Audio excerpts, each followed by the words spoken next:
Hello, my name is Huynh, and this is my Spanish-speaking world presentation of Nicaragua.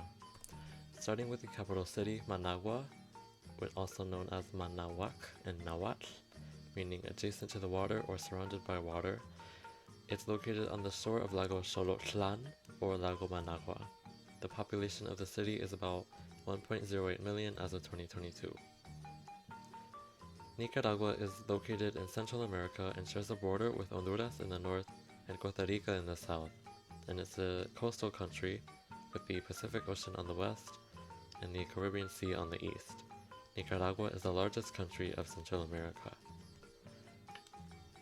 Nicaragua's top 3 exports are sugar, coffee, and bananas. As for places of interest, I recommend going to the Mercado de Artesanía in Masaya. The artisan market has a lot of different kinds of crafts and souvenirs to choose from.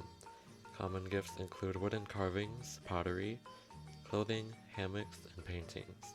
I also recommend visiting Isla de Ometepe, or Ometepe Island pictured in the background. You can get a tour of this island by boat to visit its impressive nature. Majority of Nicaraguan people speak Spanish, making up 95.3% of the population.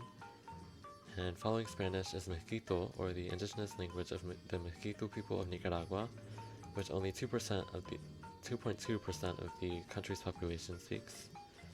Following Mezquito is Mestizo of the Caribbean coast, which 2% of the population speak, and this language is primarily spoken by the Garifuna ethnic group along the Caribbean coast. And other unspecified languages make up 0.5% according to the CIA World Factbook as of 2022. Two important historical events include the Somoza family dictatorship and the Managua earthquake of 1972. Starting with the Somoza dictatorship in 1937, General Somoza was elected the president of Nicaragua, which was the start of his family's dictatorship. Under Anastasio Somoza's rule, profitable farms and industries were taken and sold to family members for personal profit. The industries that they were unable to exploit were leased to majority American companies to share profits. His 2 sons succeeded his corruption and greed, as the 3 family members passed away and traded off their presidential roles as the years went on. And while this happened, a level 6 earthquake occurred in Managua in 1972. Up to 10,000 people died in this event, and miles of businesses and establishments were destroyed. Thousands of people were evacuated and displaced during this earthquake. And an important historical figure I'd like to mention is Rigoberto Lopez Perez. He was born in León, Nicaragua on May 13, 1929, and died on September 21st of 1956. He was a Nicaraguan poet, composer, and patriot who marked the beginning of the end of the Somoza tyranny in Nicaragua. He assassinated Nicaragua's dictator in a celebration that he infiltrated. He was able to find Somoza and fired 5 gunshots, which resulted in Somoza's death on September 29, 1956. He gained the title of the Héroe Nacional, or National Hero, by the Junta de Gobierno de Reconstrucción Nacional de la República de Nicaragua. His famous quote highlighted his mission: "Lo que yo he hecho es un deber que cualquier nicaragüense que de verdad quiere a su patria debía haber llevado a cabo hace mucho tiempo.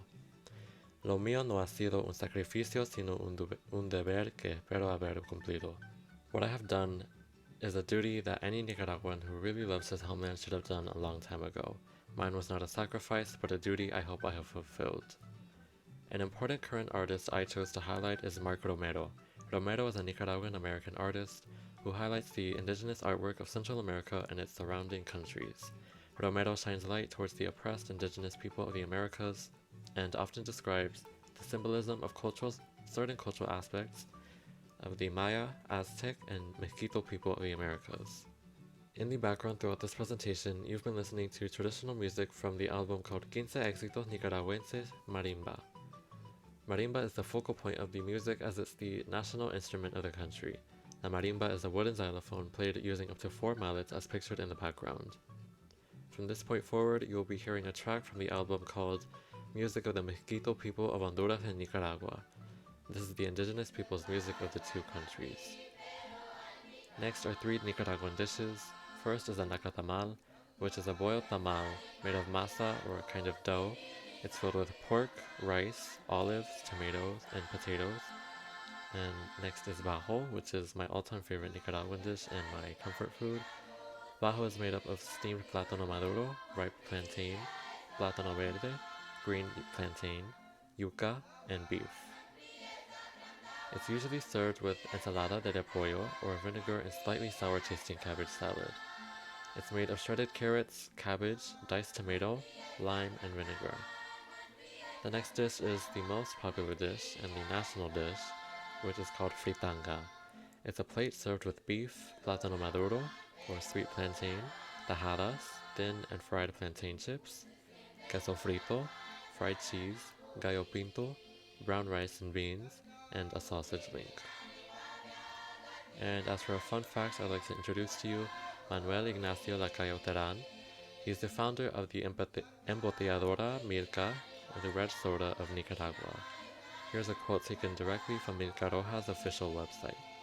In 1920, Don Julio Lacayo founded a soda shop in León, Nicaragua, and named it La Chibolería Lacayo, after his family's last name.